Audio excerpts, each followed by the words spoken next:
Le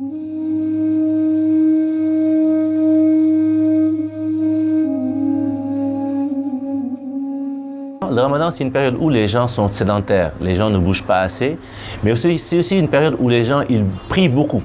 Alors quand on prie beaucoup, ça veut dire qu'on reste longtemps en station assise. Alors lorsqu'on reste longtemps en station assise, il faut savoir que cette sédentarité-là, ça va favoriser la constipation. Il y a aussi le fait qu'on ne mange pas. Quand on ne mange pas, on ne va pas aller assez à la selle. Donc tout ceci favorise la constipation. Alors la constipation, une de ses conséquences, c'est ce qu'on appelle les crises hémorroïdaires.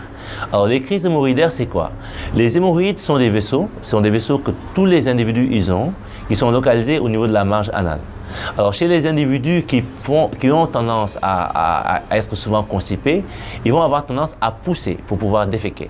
Alors ces forces de pousser vont faire que ces vaisseaux qui sont à l'intérieur de l'anus vont avoir tendance à sortir.